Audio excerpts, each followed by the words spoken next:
honestly, I'm thinking maybe the reason they only have sex every 2 years is because the females are not that into it. Because I wouldn't want to have sex if I was getting bit by a great white shark. I would probably be a virgin. If it was between being a lifelong virgin and being bitten by a great white shark, I think I would have to choose lifelong virgin. So.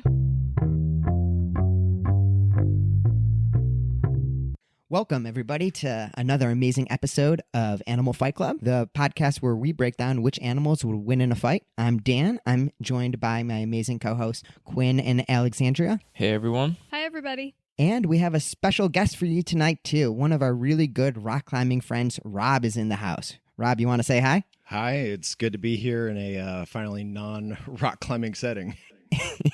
We're excited to have you, Rob. And we're really excited for this episode, too, because today we're going to be breaking down which animals will win in a fight in between a saltwater crocodile and a great white shark. Rob and I did all the research on saltwater crocodiles. Quinn and Alexandrea did all the research on great white sharks, and we're going to figure out which one would win in a fight. Before we learn about everything, Quinn, Alexandrea, what are you thinking coming into this? Honestly, I think that we have this one in the bag. Great white sharks are some badass animals. I'll be honest, I haven't gotten past the fact that we have a live guest here in the studio.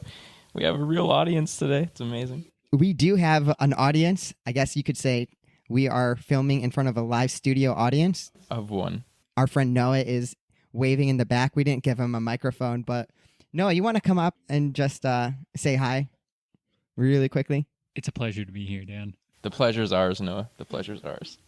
We're very excited to have a live audience. This show has really been picking up a lot. We have a lot more downloads than we expected, and people have been reaching out to me left and right. So I'm excited. You guys excited? You guys ready to start? I'm very excited. And you asked our opinion. I agree with Alexandra. I think the great white might have it in the bag, but what are your thoughts at the onset? No. I love sharks. I love everything involving the ocean, but this one, it's got to go to the croc. I've seen Lake Placid. I've seen Jaws. I've seen Deep Blue Sea. Truly scientific movies. We only do the best research here. I'll take your guys' word for some level, but we were watching this wild crocodile show while we were on vacation, and they seemed pretty docile to me, so I guess we'll see what you guys have to offer today. Well, that wasn't Crocodile Hunter episode, because those guys are, you can see with Steve Irwin that the crocodiles are pretty freaking scary. And speaking of Steve Irwin, I actually wanted to start this whole thing off with one of his quotes. Steve Irwin was one of all of our inspirations, I think. Rob, you said you grew up listening to... I absolutely love Steve Irwin, and he was gone way too soon. He absolutely was. And Alexandra, you said that you actually named your car after his daughter? Yes, my car's name is Bindi. And was it actually named after his daughter? Yes, we wanted my car to be an adventurous car, so we named her after Bindi Irwin. And we've gone on many adventures with her. Absolutely. Not to see any crocodiles or sharks, though. Not yet. Not yet. There's still time. We'll do a road trip out in the outback. Yeah, we'll get her down to Australia. Cars can swim nowadays, I think. But yeah, so... Steve Irwin, this one's for you. We're going to start off with a quote about crocodiles just to make them feel a little bit more human. But one of the things that Steve Irwin said was, like most animals, they just want to be left alone to feed, breed, and rear their young. So one of the most scary things they do is breeding. We'll focus a lot on that later. Yeah, no, one of the scariest things they do is feeding, but they do breed. And yeah, we'll talk a little bit about how they do that later in the show. But to get the show started, I think the first thing that I just want to talk about is how freaking big crocodiles are. Rob, were you surprised? I knew they were big. I knew saltwater and Nile crocs were the largest. I had no idea the numbers, though. What blew my mind is what they're estimated to get up to. But we can't really get those numbers because no one can get close enough to them to actually measure it. So the traditional or the typical weight of them is anywhere from 2,200 to 2,900 pounds, averaging around 23 feet. They do get bigger as they get older, But what's interesting is their weight increases cubically as the length increases. So the longer it is, the more mass it packs on. And that method of growth explains why an individual that's 20 feet in length will weigh more than twice as much as one that's 16 feet. So 4 feet of difference weighs twice as much. And that's only guessing at 20 feet. One measuring up to 23 feet, it would be estimated at 4,200 pounds. Yeah. So these things are ginormous. And just to be clear, we're talking about saltwater crocodiles specifically. Salties are the biggest crocodile in the world. Was the 4,000 pound, is that a theoretical or that's an animal that has been found and documented? That would be theoretical based on the math used to calculate weight based off of previously known measurements. Yeah, I think 2,900 is about the largest ever recorded. But there's logistical issues getting those measurements, so Death. that is a logistical issue if ever there was one. So is that saying that it is realistic that there are saltwater crocodiles that size? Yes. There is one in Africa that they are estimating is at minimum 23 feet. Wow. Okay. Yeah, because saltwater crocodiles are usually about twice as big as Nile crocodiles. So if you've ever seen videos of Nile crocodiles eating like zebra or lion Or people. imagine twice that size. That's a big crocodile. yeah. And they're actually sexually dimorphic too. I think that's the correct term. Females are a lot smaller. They can be as small as 10 feet, 400 pounds. Oh, wow. Wow. Okay. Big difference. Just imagine a tiny little girl standing next to Shaq, technically the same species, but that kind of size difference. Yeah, that's incredible. But those males, the big boys, I mean, their skulls alone weigh 440 pounds. That's a lot of head. A lot of neck muscles too. Yes. Yeah, their necks, their backs, everything about them is large. And then there's been a little bit of conflicting research depending on where you go, but a lot of people think they never actually stop growing. So very similar to the dragons of Game of Thrones, for their entire lives, they will just keep on getting bigger and bigger and bigger and bigger. And the only thing that stops them from growing is death. And usually they die because they have a limited amount of teeth that they can regrow. That's very interesting. I wonder if they get a lot of cancer, because typically animals that grow at rates like that end up with a lot of cancer. So that's something I would just be curious about. I didn't see any research on that, but I would be fascinated to know. I've read that bigger animals, they get cancer, but the cancer doesn't affect them in the same way. It's very dependent on the animal. So, I mean, growth and the cycling of cells is what ultimately typically will cause animals to have more cancer. But then there's also certain genes that animals can have that will prevent them from getting it. So like elephants have interesting, I think 11 alleles of P53, which prevents them from having damage to their DNA over time, and they get less cancer. So there's more to it than just size, but just in a nutshell. If they have it, it's not slowing them down. I mean, they live for 70 plus years. The oldest documented was 140 years old, living in the Australia Zoo. Yeah, but just really quickly, I know that there's a lot of confusion because a lot of people don't know how to tell them apart from alligators. And there's actually a huge difference between alligators, but this is the quickest way to tell them apart. One, if you can see all of its teeth when their mouth are closed, it's a crocodile. Crocodiles have a V-shaped snout. Alligators have a U-shaped snout. And then crocodiles are just really angry in general. Yeah. If they have an opportunity to eat something, they will take it. I was big into whitewater kayaking, and I was watching some whitewater kayaking videos, and there was a guy who wanted to complete the entire length of the Nile River, which goes through multiple areas of croc territory. And they actually had a GoPro. There is not footage of the strike, but the aftermath from one of the other kayakers. Croc just ripped him out of the kayak And killed him? Yeah. Jeez. What kind of an idiot? No offense. I'm sure that guy was total badass. There's not enough money in the world to pay me to go into croc infested waters. Even if beyond the crocs, you have the hippos, which I think are even more dangerous. I don't know. Maybe that's another episode. Yeah, we'll bring on hippos here soon. Well, I know Quinn's dad had gone to Africa, and I don't know if he was on the Nile, but he talks about them driving a boat, and they would just look down, and there'd be hippos under, and they're basically, if the hippo decides to attack, everybody on the boat's dead. So They weren't a very big boat, but still. Wow. So in every episode, we talk about how much force each animal has with its bite. Humans are about 150. Lions are 600. So knowing that, take a guess at what the highest measured bite force is. For a saltwater crocodile. 2,000 psi. Up it. 3,000 psi. A little higher. 3,500. It's 3,700 psi.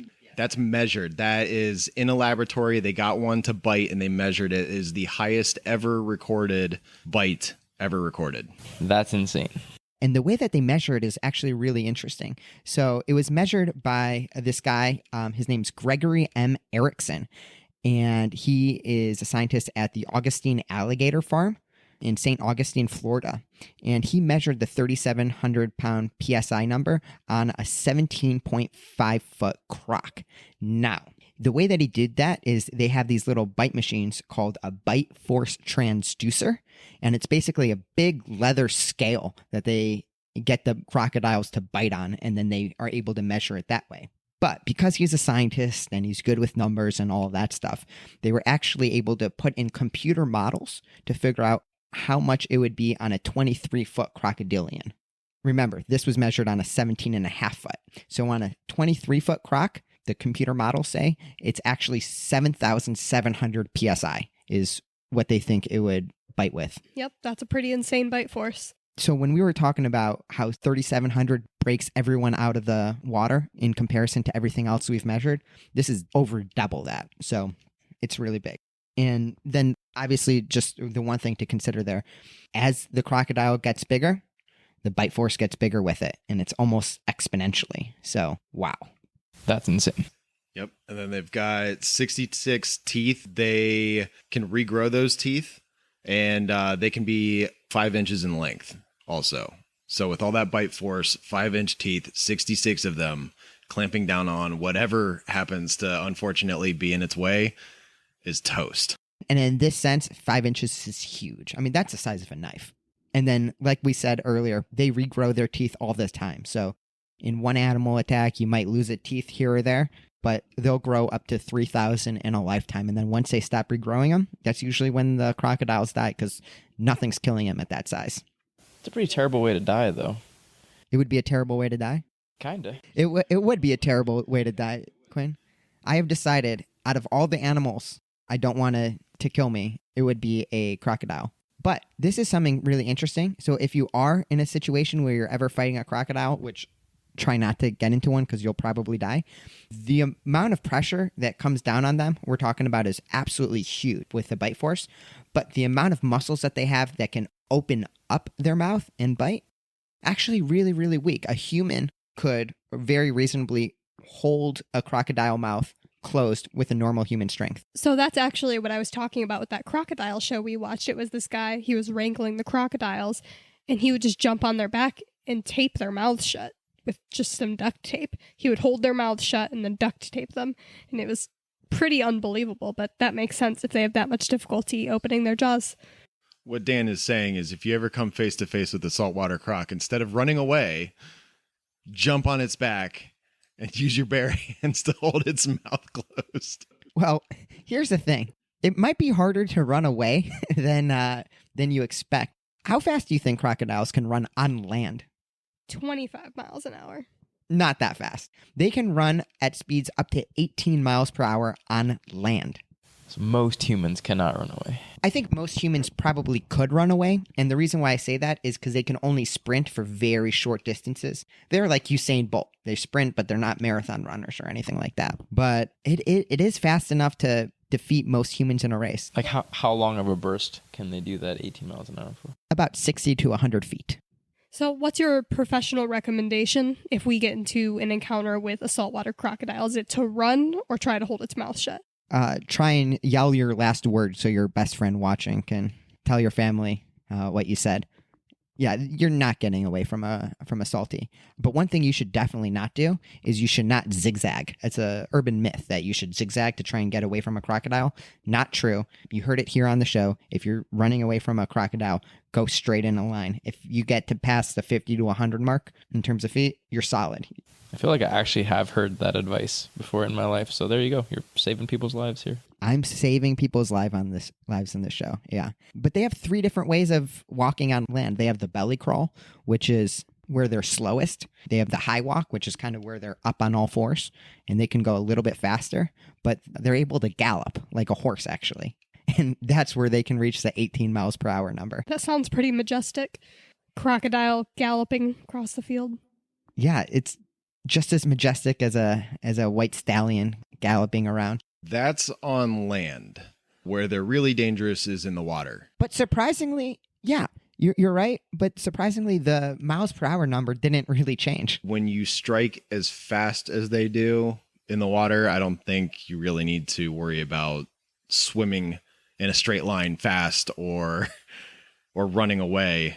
You're not going to get anywhere near where you need to be for safety. Yeah, but they can do 18 miles per hour in the water, which in comparison is about 3 times faster than Michael Phelps. Oh, wow. Well, that's a good analogy. I don't really have a comprehension of how fast miles per hour is in the water. Yeah, so if you are Michael Phelps level swimmer, you are 1/3 as fast as a crocodile. It's good to know that I could definitely get away from a saltwater croc in the water. Alexandrea is an expert swimmer. Well, they'll get you, though, is they are stealthy hunters. They will sneak up on their prey, and in one big lunge or burst, they will attack. They are so powerful that they can actually get monkeys out of trees from the water. Like they will, the force of their tail can propel them vertically to eat monkeys out of trees. Their tails are just all muscle. Is there like a height measurement of how high they can get out of the water? High enough to get a monkey out of a tree. Well, we'll talk about this later, but high enough to get into a boat and attack a human. Oh, or that too. Or a kayaker, I guess is... Rob, you said that was your friend? No, it was not. I probably wouldn't be on this episode if it were.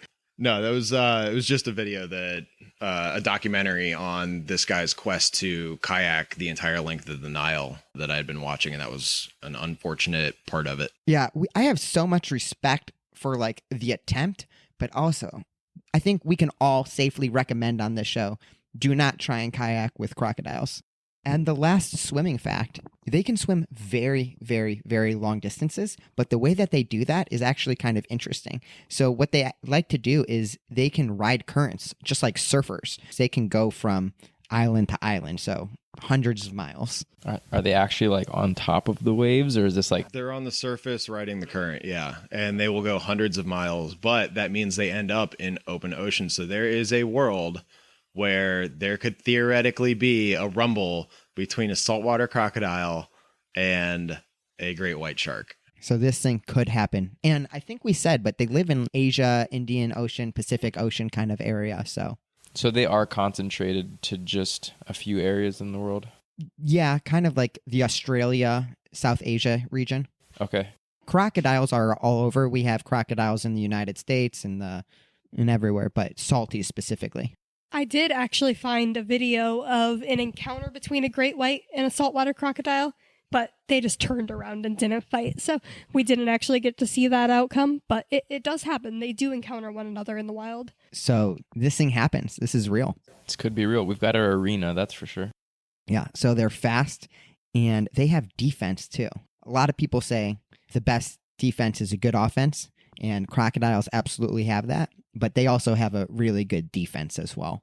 Crocodiles have armored skin, and it's not just regular thick skin. They have 2 layers of armor. The first layer is a bony structure called scutes, and scutes are basically this entire bony layer on their skin that makes them real tough. And scutes are made out of keratin, which is the same thing as fingernails. And then beneath the scutes, they have a second bony layer called the osteoderm, and that is more armor. And it's very strong. It's also very flexible, and it's been known to stop bullets at times.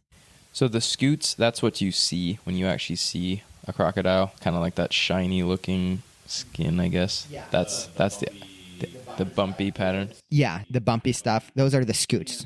And Those are also interlaid with pressure sensors, kind of like the sensory abilities that sharks have. These will detect the slightest change of pressure around them to detect if something's above, behind, below them. So they're very well equipped to know everything that's around them and be defended by it. So you're not sneaking up on a crocodile. No.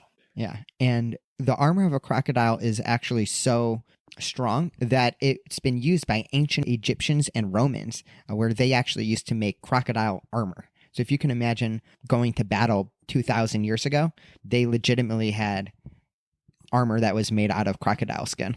So what caused them to evolve this type of armor? Do they have natural predators, or are they fighting one another? They are fighting one another. They have a lot of natural predators when they're tiny, but when they're full grown, the only thing that they're fighting is themselves. They do have a predator, and it's actually humans. And the only advantage we have there is weaponry. Yeah, and not always. But in terms of natural hunters, the younger crocs have a weakness there with their smaller size, but once they're adults, there's nothing that really takes them out. Except for humans. I mean, that's why you can have crocodile leather, crocodile purses, all that stuff. I think this would probably be a good place to say fuck poachers. Fuck poachers. Yeah. You've seen Rob on our show. We always say fuck poachers at least once every episode. I'm okay with that. Fuck poachers. Yeah. In this case, though, I do hate poachers, but if a crocodile is coming for you, I give you permission to fight back and kill it if necessary. But you're not classified as a poacher in that situation.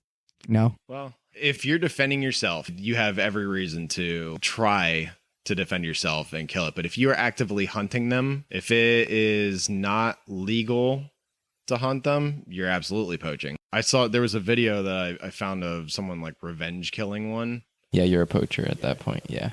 I guess if you have the weaponry in your hands to kill a crocodile in like self-defense, you're probably a poacher, because why else are you walking near a crocodile with that type of weapon? And then in addition, they're very tough. One of the things that I was very surprised by is there are a lot of videos on YouTube where you will see crocodiles. They get into a feeding frenzy and they will accidentally, I don't know if it's accidental or not, but they will accidentally eat another crocodile's limb. And the crocodile who has its limb eaten is really chill about it. That's metal. Yeah, so you see these crocodiles, they'll do their crocodile roll. The limb of the opposing crocodile will just be ripped off, and the crocodile will just stand there just like, God damn it, like, not again. And we are going to have to get into that specifically in a second here. That in itself, besides the bite, the teeth, and everything, the roll is terrifying. Rob, so you think now is a good time to talk about hunting style?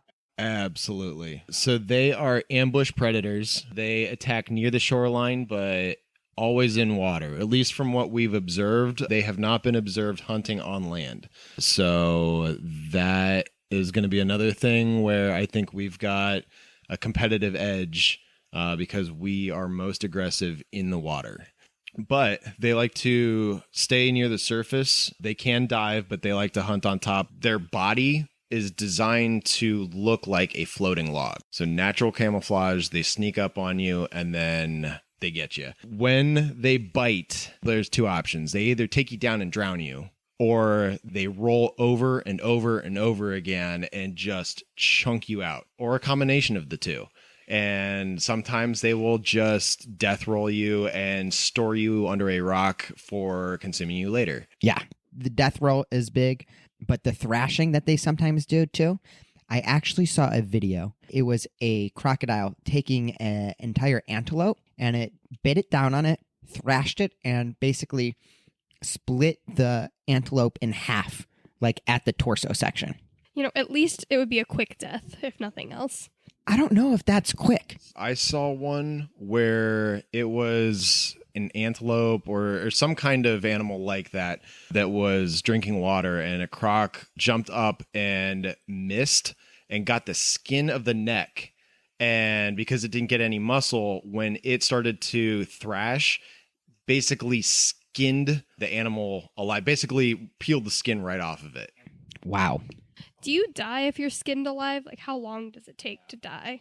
Too long. Yeah, whatever the answer is, it's too long. I have a few questions about this. So is there a method to the madness as far as if they are just biting and drowning versus biting and rolling? Is it like a certain size of animal that they roll? With a antelope or gazelle, they can just thrash it and bite it in half. I've seen zebras and wildebeest, which are a little bit bigger. They might do the death roll and try and like rip out the limb, kind of like what I explained with crocodile and crocodile violence. But yeah, they'll do anything. And they'll eat anything. I mean, look at some of the things on their menu: fish, buffalo, tigers, wild boar, sharks, other crocodiles, and humans. What kinds of sharks? It would be anything that they're encountering, but because they are typically in areas where it's brackish water, where a river's flowing into the ocean, most common is bull shark. Yeah.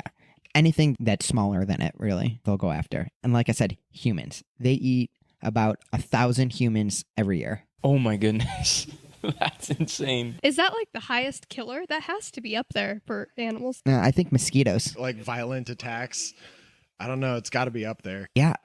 And they're pretty much safe from whatever they consume, including the highly toxic cane toad. They can actually eat them. That was an amazing fact because they can eat poison. Any poison? Why are they able to eat poison? Did you figure that out, Rob? Yeah, they can just eat cane toads. And cane toads they're the only animal that can eat them. How big are cane toads?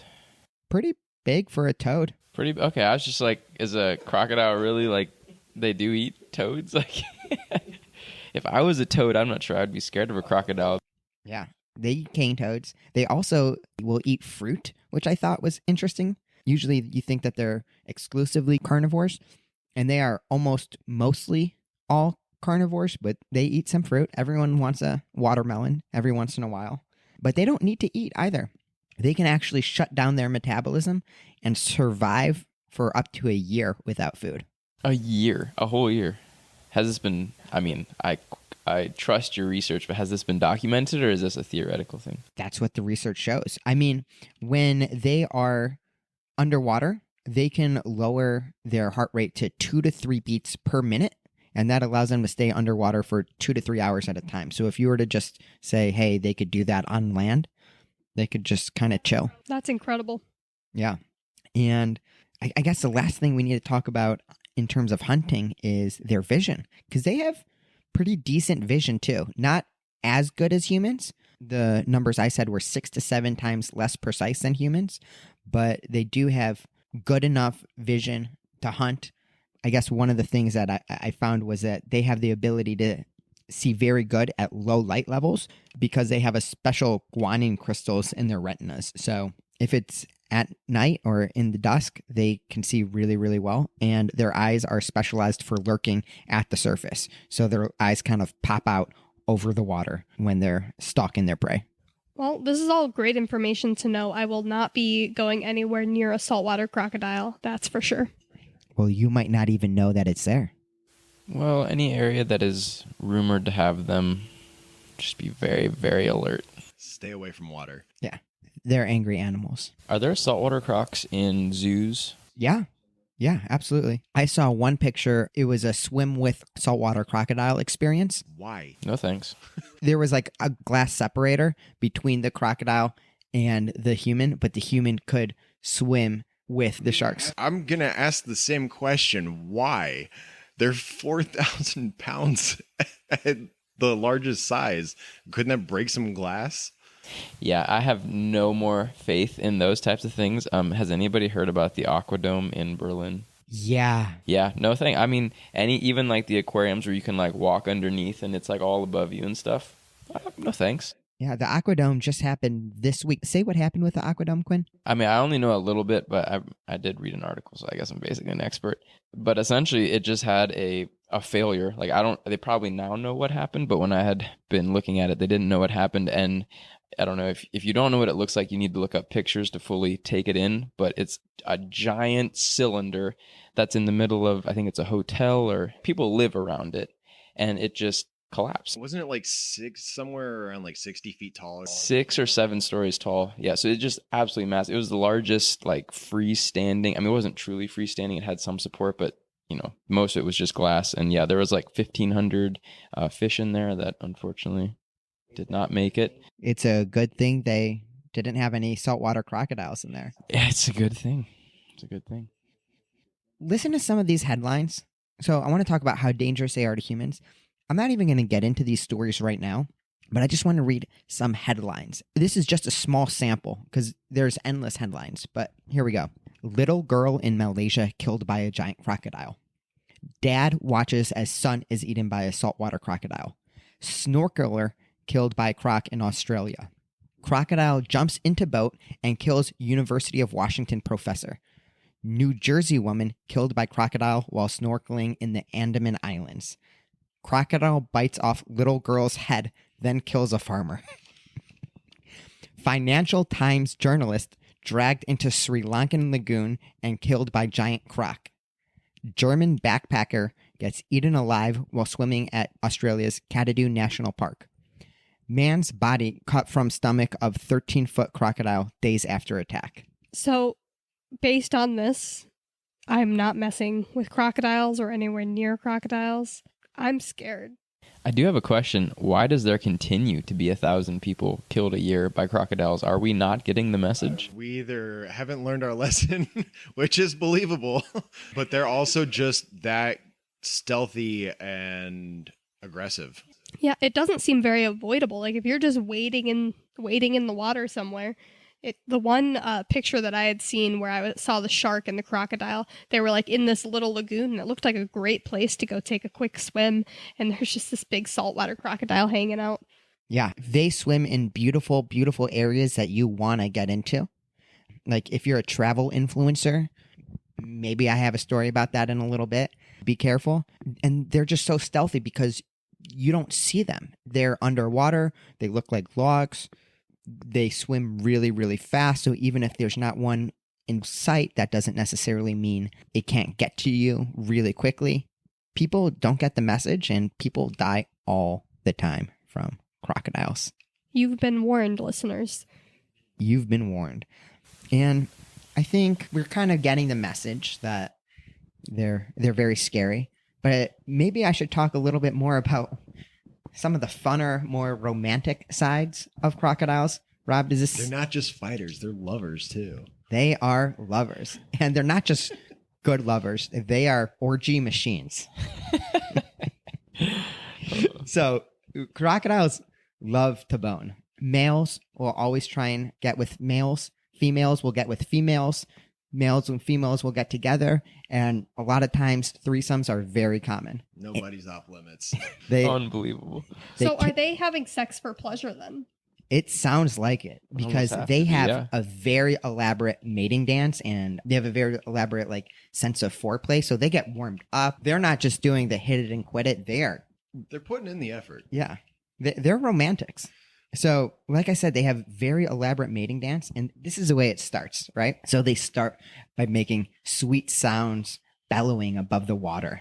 And then, when the mood is setting, what they'll do is they'll start to slap their snouts above the water and then blow the water out their noses to really turn on the other crocodiles around them. And once everyone is getting hot and heated, the guys will release an oily musk, and that really turns the females on. And once the females really feeling it, they'll rub snouts together, and they'll do that for several hours. Rubbing snouts? Rubbing snouts, that entire... Wow. Alexandria, tell me that doesn't, as a female, can you appreciate that? And farting and belly flopping on the water surface worked for us. Man, I'd never get anything done. Honestly, have you ever tried it? That's all it takes. The oily musk. That's the key, I think. I've never had a man try to attract me with an oily musk. What's happening? Quinn, now's your opportunity. I'll have to think of something. I'll get on He it. just ran into the kitchen to go grab some oil, by the way. So, question. Quinn, since you're married to Alexandria, Yes, correct. did you ever do any of these crocodile techniques? Did you, bellow above the water, slap your nose in the... Yeah, I'm really taking this in here for a second. You said you didn't release an oily No, musk. I have but not. I have not bellowed. I mean, I suppose we've rubbed snouts together, but for hours, I don't know. The crocodiles might have me beat. You got to treat your woman right, man. I will. I will. In his defense, I don't really want to rub snouts for hours. So you also have to read the female too. It's important. Yeah. And when they finally get it on, they can go multiple times per day. And the way that it works for the man is the penis will actually pop out of a hole at the bottom of its groin area. It's called the cloacia. I don't know if I'm pronouncing that right. And the best part about the male penis, it's always erect. There is no need for any crocodile ever to take Viagra. It's erect 100% of the time. Would that be painful? To be erect, Is it erect when it's inside? it's erect when it's inside and it's erect when it's outside. So it's like a sword in sheath. Exactly. Pretty much. I'm just Gosh. always ready to go. And I actually have a penis, or I have a penis, you guys. I have a picture of the penis that I really wanted to show you Okay. because Just to let you know. No, Dan, this is not a picture of Dan. this is not a picture of my penis. This is a picture of a crocodile penis. And what do you guys think? What is it? Oh, Which end is which? what is that coming from? Okay, so that Ridley Scott. It's actually coming out. That isn't. That's That's the a hole. crocodile. That's I the hole. see. That's a crocodile. It doesn't look erect.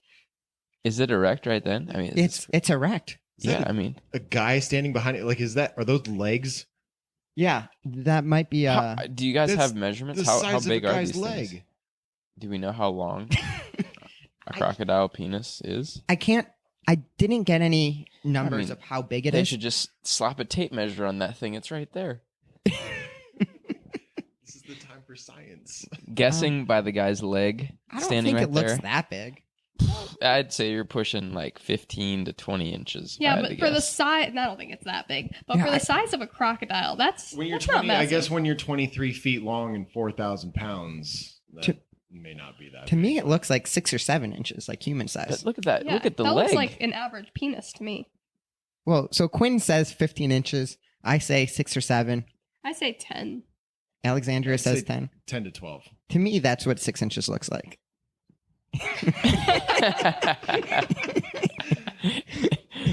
But yeah, Noah, are you fact checking right now? I am. You better be. yeah, we have Noah fact checking the penis size. But can you describe, Quinn and Alexandria, can you guys just describe the visuals of what you think it looks like? It looks like a gooey glob, like that slime that you would play with while you were with a kid. You were a kid, like it's just that all stretched out in one big blob. but then apparently hard. And But it then, doesn't look hard.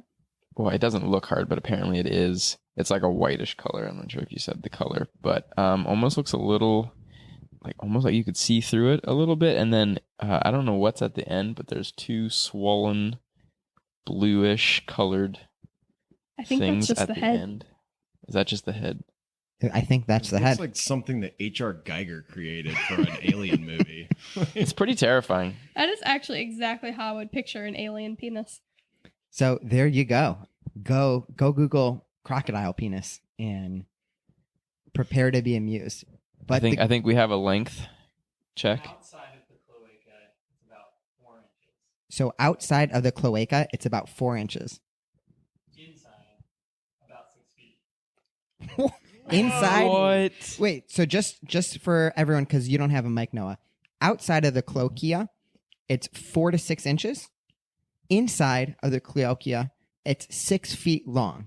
They have a 6-foot crocodile penis. That's Wasted opportunity. They have to have some serious force behind their ejaculation to get it out of there. That's what the tail's for. That's where it's stored. Wow, that's insane. I don't know why are they holding back for the females? I feel like if they got a full 6 feet. No one cares about female pleasure. Well, apparently the male crocodiles do. They're blowing snouts and blowing bubbles for 4 hours at a time. Well, no, he's onto something. Because is it in the tail? Like, if they're thrashing their tail around, are they just like swimming with their dicks? Or I have so many questions. Wow, they go crocodiles. That's why they've survived for 2.5 or 5 billion years is because they have great penises. Yeah, aside from all the things that you've talked about, it's definitely that's 6 feet. That's what's doing it. They should start an OnlyFans account. Yeah, and like I said, this is kind of the interesting thing too. They are mostly polyamorous, but they fall in love, and a single clutch of eggs will usually have DNA from multiple crocs. But even though they're mostly polyamorous, crocodiles can still fall in love. So I saw this amazing story about these two crocodiles, Akko and Cassie, and they are crocodiles at the Australia Zoo. Akko was actually caught by Steve Irwin in 1998. Akko jumped onto Steve's boat and actually sank Steve's boat while he was trying to capture it. He was still able to capture it anyways because Steve Irwin is the literal GOAT, best of all time. And they have Akko and Cassie together in a crocodile enclosure at the zoo there. And apparently, according to Bindi and Robert Irwin, his son, they are in love and they cannot be separated because they just love each other so much. And this is kind of the great part, but you know that saying, age ain't nothing but a number? It's true for crocodiles too, because apparently Akko is like 70 years old and Cassie is only 20. Not that we're approving that in humans. Well, we might be when I'm 70. Yeah, but you're also not working with 6 feet either. You don't know that. Yeah, what do you know? Yeah, but what you guys are saying about crocodiles, Cassie's probably like all these other 20-year-olds they're like 2 feet, 3 feet. Like she's going for the 6-footer. Can't blame her. She's going for Akko. Big Akko. Yeah. With a 6-foot penis. 70-year-old 6-foot penis. If there was... We need the girl's opinion. We need to get another girl on here as like a special guest, Alexandria, so that I'm not asking all my female perspective questions always to you. But if there was a 70-year-old, good 20-foot crocodile, let's say, so like a big 70-year-old, good looking, he has his own enclosure at a zoo, he owns his own place, and he had a 6-foot penis, would that be like considered an attractive guy? A 6-foot penis? No. I have always said though that if Quinn died, my next partner would definitely be I'd be a gold digger. I would be going for some rich man with a big enclosure. So I would be going for more of like a normal sized penis. Well, maybe that's why it's 4 inches outside. If it's too much, they just use what's needed. Yeah. 4 inches though. Only enough. Yeah, and you guys were saying that the female crocodiles are actually much smaller than the males, right? Yeah. Weren't they like 10 feet long or something? Mm-hmm. So like, it's not practical. If you had a 6-foot penis and it was a 10-foot long crocodile, I mean, that's not going to work. There's no way that's going to work. So where there's a will, there's a way. All right. We can leave it at that. Should we get into some of the stories? Yeah. So, like I said, there are tons and tons of stories of crocodiles eating humans. But there was one incident in 1945 that really stood out because this incident is actually the Guinness World Record holder for most deadly crocodile attack of all time. And it killed close to 1,000 humans over the course of a week. The low ball estimate is 500. 500 to 1,000 people in one attack. Yeah. So That's terrible. Did they have one of those Guinness authenticators present for it? How many crocodiles were involved? several, an entire swamp full. So basically what happened was in 1945, the British Army launched an operation to attempt to capture multiple Japanese islands where the Japanese had built air bases. And the British and Indian military units basically pushed out the Japanese soldiers, and they had retreated, and they had to retreat into the water. And this is where over the course of just a couple days, they were all attacked by, some of them got away, but most of them were attacked by crocodiles. And there are multiple accounts of just the terrifying screams and gunshots and everything that were heard in the middle of the night. And they at one point started going into camps and taking soldiers out of their beds. Yeah. Wow. I just have to say that 1945 was a bad year for soldiers. Once we have a story. Too. Yeah, a little bit of Yeah, Foreshadowing. so just to give you a little bit more information, this attack happened on Ramree Island, which was off the coast of Burma, and it was about 1,000 Japanese that had to retreat into the swamps. And one of the things that was really interesting is that they actually knew that the saltwater crocodiles existed in these swamps, but they were more afraid of the mosquitoes carrying diseases and stuff like that. They should have been more afraid of the saltwater crocodiles. But the terrain that they were going through, super harsh. There were parts where the swampy water reached all the way up to their soldiers' chests. And because this was a retreat, a lot of the soldiers were wounded, and a lot of the stragglers would just get left behind and just kind of slow down. And as the saltwater crocodiles noticed these stragglers getting left behind, they would just come and eat them immediately. Like Rob said, eventually the crocodiles got more and more and more into it, and they just started attacking and started killing these soldiers who were armed with guns and bayonets, by the way. The crocodiles would just come up to them and eat them at their night camps, and just, they did not give a fuck. That's horrible. That sounds like hell on earth. That had to be. There was a famous naturalist writer, a British guy. His name was Bruce Wright, and he actually participated in the battle. And he said it was one of the most terrible things that he's ever experienced. Even as an Allied soldier that was outside of the swamp, he has a quote about it. So the quote goes, "The night of February 19th, 1945 was the most horrible that any of the ML crews ever experienced. The scattered rifle shots in the pitch black swamp, punctured by the screams of wounded men, made a cacophony of hell that had rarely been duplicated on Earth. Of about 1,000 Japanese soldiers that entered the swamp of Ramree, only 20 were found alive. The British made frantic efforts to help the Japanese, taking interpreters into the fringes of the swamp to plead with them to come out, but none of them did." End quote. Jeez. So this is so bad that the British were saying, dude, you're retreating, just come up. We'll take better care of you than the Crocs will. That's horrifying, and that really is telling also about the Japanese culture at the time around the war.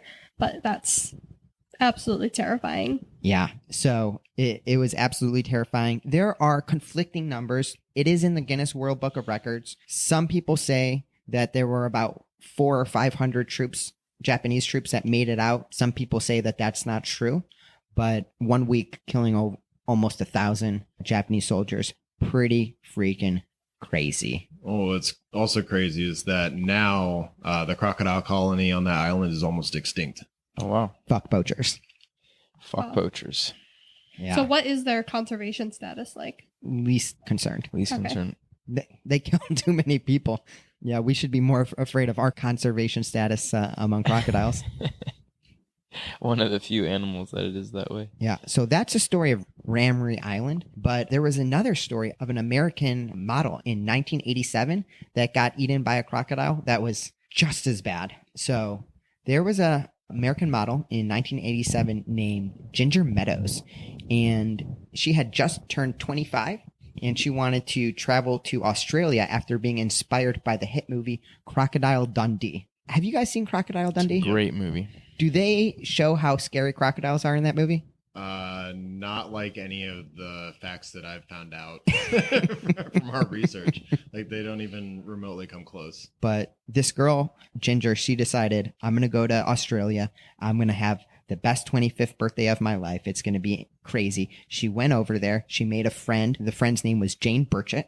And they decided to go to this place called the King Cascade Falls in the Northern Territories.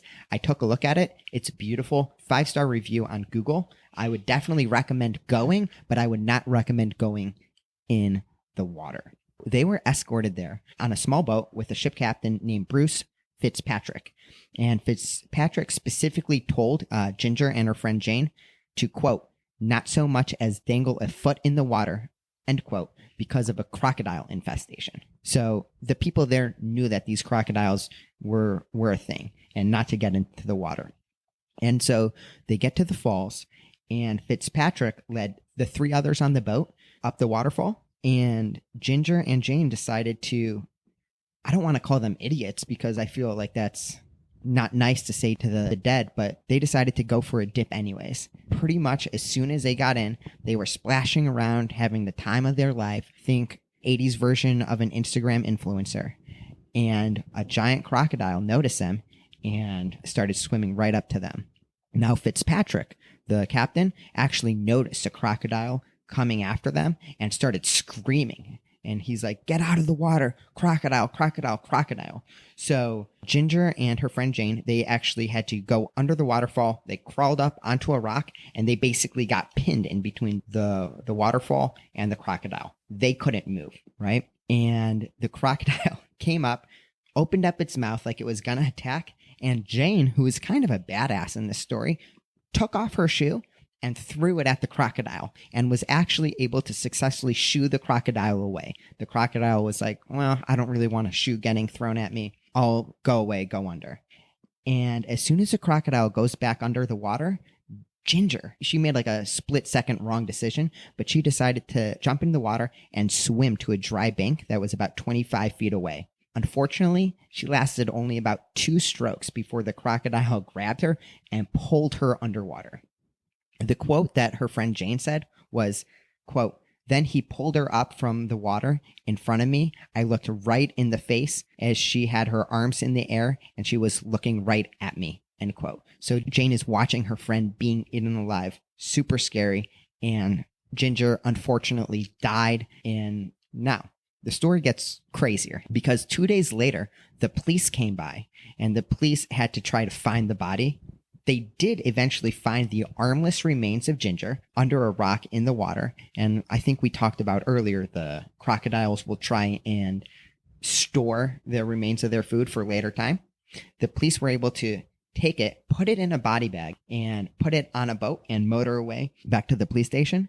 And when they're motoring back, a separate crocodile notices what's going on and jumps onto the boat while it's moving and grabs the body bag, and the police have to wrestle away this body bag filled with the dead remains of Ginger Meadows away from the crocodile. They eventually are able to get it and capture it, and her remains got home safely, I guess.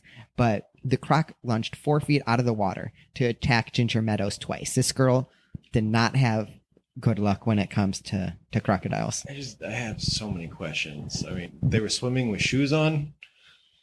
I had the same thought. Swimming in crocodile-infested water. Crocodile Like, infested something's going on here.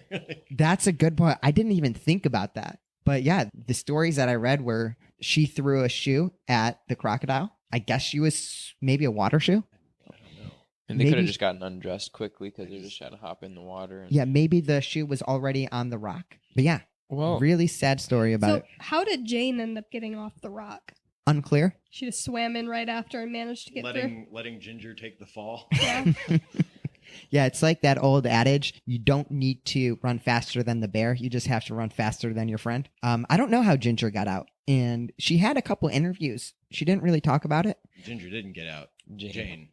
Oh, yeah. I don't know how Jane got out. Ginger didn't get out. She got out in a body bag, I guess. sort of.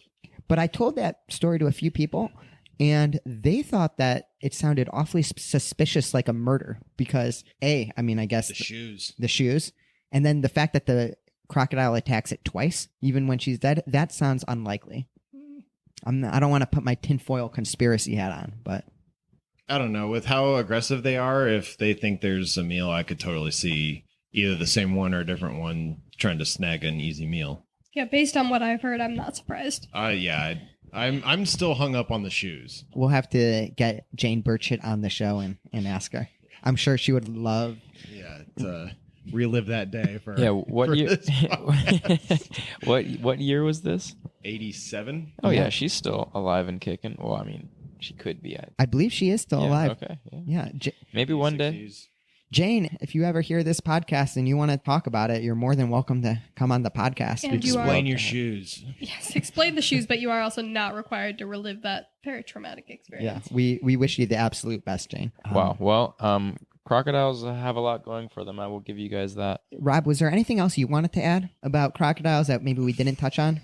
I know you did a lot of research. We kind of hit on everything. Stay away from them. Quinn, Alexandrea, what would you say is your impression of crocodiles after hearing all about them? I'm definitely not messing with a crocodile. I don't think anybody should.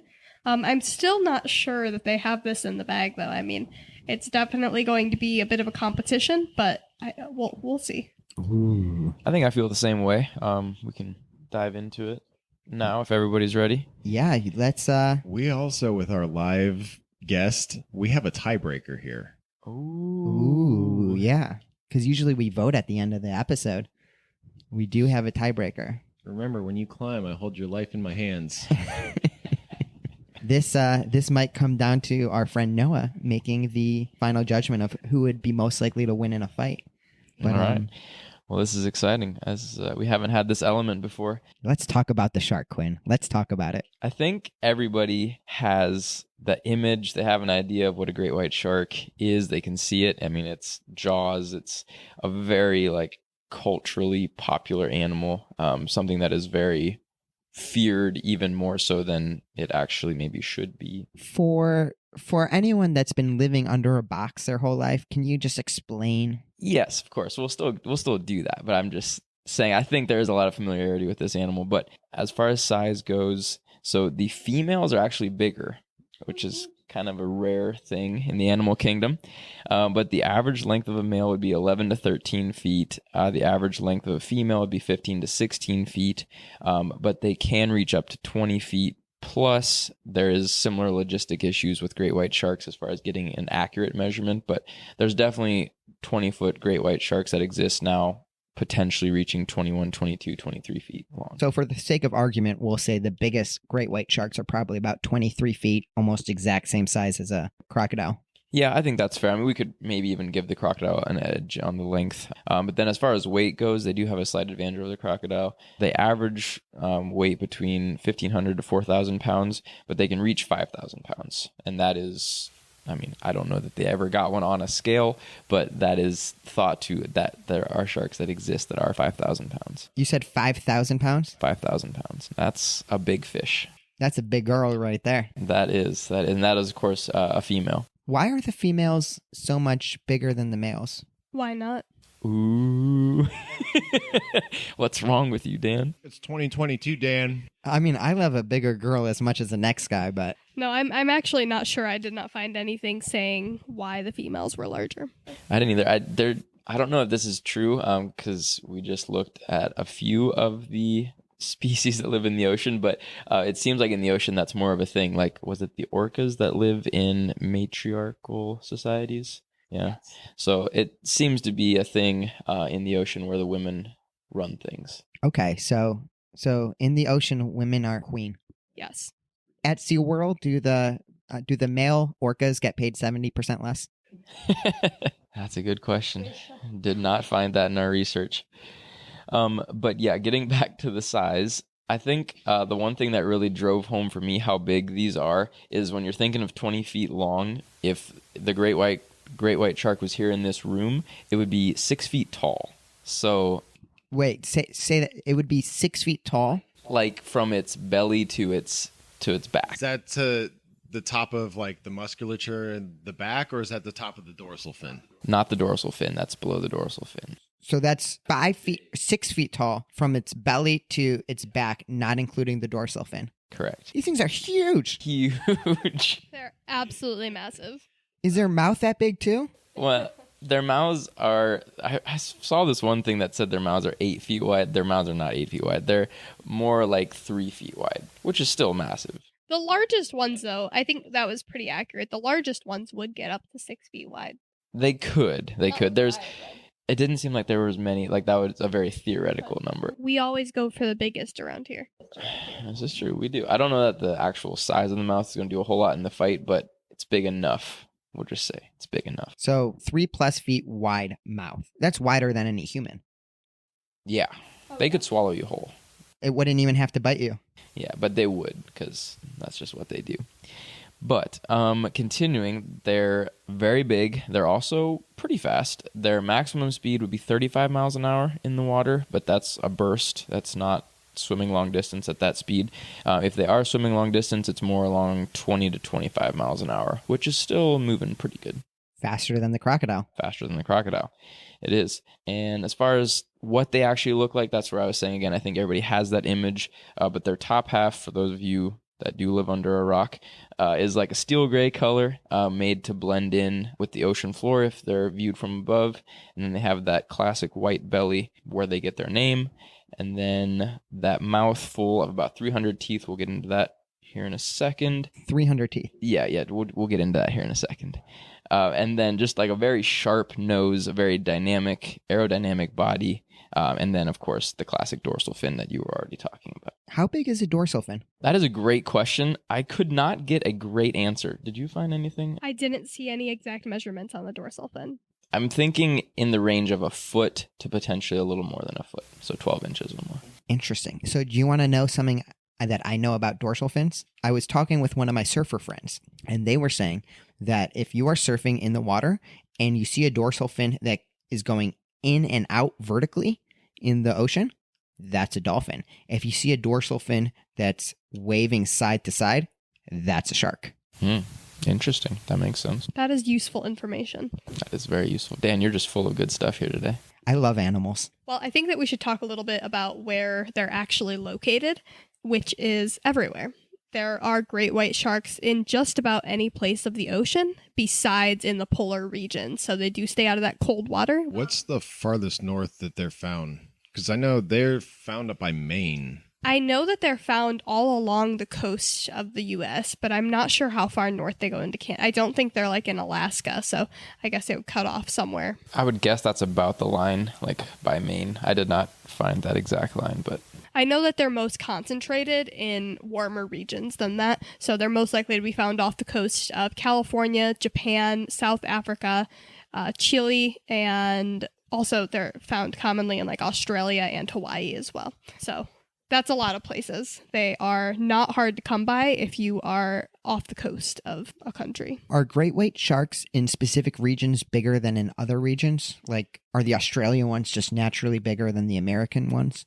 So interestingly, not really, because they travel a ton. So they're really the same sharks anywhere. So they've tracked the great white sharks where they will migrate from California to Hawaii even quite frequently, and they've even tracked them migrating from South Africa to Australia.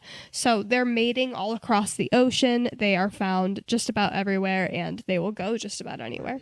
Are they traveling that long to mate? I did not find why they're actually traveling. From watching Shark Week, it's giving birth. like they travel that far to give birth. And it's only recently that they've started to figure out where some of those places are, like in off the coast of Mexico. There's a big one there, and a few other spots. There's very little known about the birthing process. Yeah, there's actually, I figured they'd be very well researched, and they are, but there's still a lot that we're learning because they're in the ocean and it's hard to study them up close and learn all these things. But they were thought to only inhabit the first 600 feet of the ocean, and they primarily live and hunt in that range. But when they're traveling those further distances, they'll actually get as deep as 3,000 feet. The deepest recorded is 3,900 feet down. That's actually so impressive because of the amount of water pressure that would be going up on them. Yeah, I was very surprised when I found that. Do you guys have any scuba diving experience? A little bit. We do a little bit, yeah. Yeah, so as you know, when you're scuba diving, the amount of water pressure, even as you're going down 10, 20, 30 feet, you can really feel it on your body. Oh, absolutely. It destroys your ears. So I'm interested to see.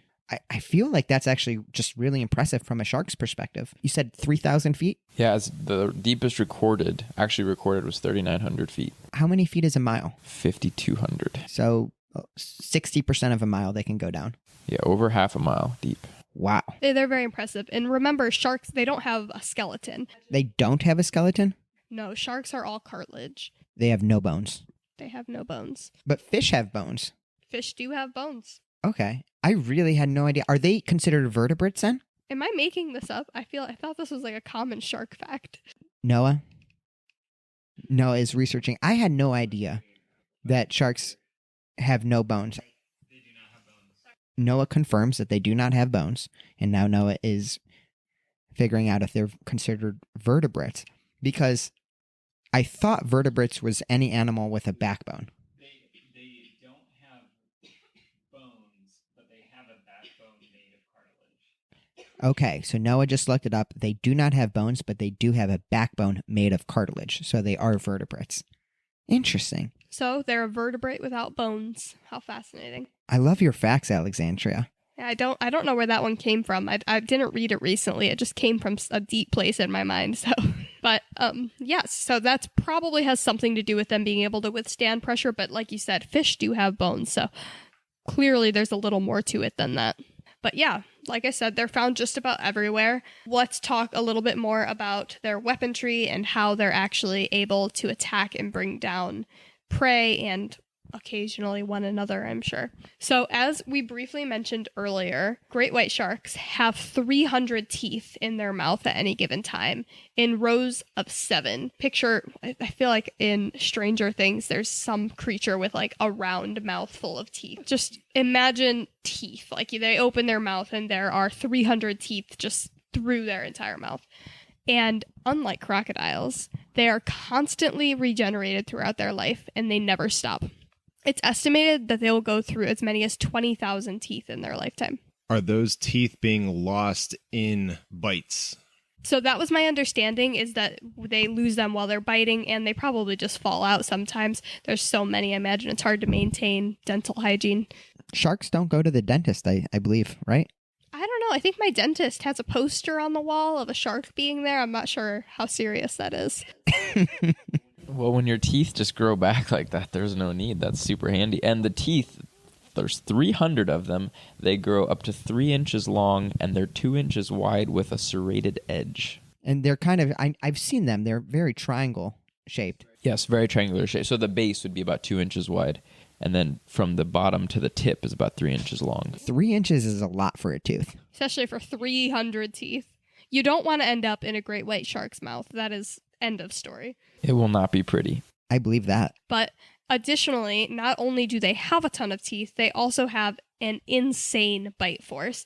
So actually very similar to the crocodile, and I think it would probably be debated which is stronger. You had claimed they were the strongest bite force, but I was going to claim that the great white shark had the strongest bite force, so it seems like there's some conflicting data on the internet. But their bite force has been measured to be about 18,000 newtons, and in a lab it has been modeled to be over 4,000 psi. Wow. So they're not messing around. And that was a computer model, so that was not an actual great white shark sitting in a laboratory, because unfortunately they can't really get a great white shark to hang out in a laboratory. But that was a 3D model of, I think it was about a 20-foot long great white shark. So I'm sure that's why they would say that the crocodile has the strongest bite, because it's been measured at, what did you say, 3,700 psi? And there's no actual measurement of a great white at that psi, but in theory they could reach 4,000. But you did say a crocodile could reach, what, 7,000? 7,700, according to computer models from the guy at St. Augustine, Florida. So, but these bites are comparable. That's what we're saying. Yes, they're very comparable and difficult to put actual values on, is what it sounds like. You know what I'm interested in? How the tooth shape and size goes and affects the bite force. With crocodiles, we have the 5-inchers, and they're almost like giant spears. And the sharks are a little bit shorter, but there's more of them, and they're serrated.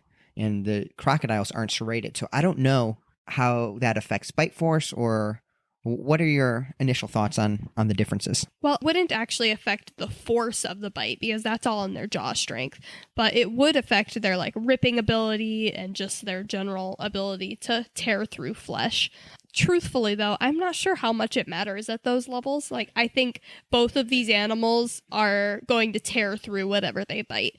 At the end of the day, that's what's going to happen. Yeah. And what do they tear through? What kind of animals do they eat? They eat many different things, just about anything that is moving in the ocean. Lots of fish, dolphins, seals. Seals are a very big thing. That's why surfers are often the ones who get attacked in the ocean, because their surfboards are a similar shape to a seal that's floating around, so they're often mistaken. Yeah, and they really will eat anything. There's actually been cases of them scavenging on whale carcasses and things like that. Yeah, what do you guys know about whale falls? Whale falls? Yes, so when a whale dies in the ocean, it sets off a massive biological just incredible frenzy for the rest of the things in the ocean, because like sharks will come feed on it, and then there's tons of like bacteria and plankton and other fish that'll come feed on it, and it just feeds an entire ecosystem, and it's called a whale fall.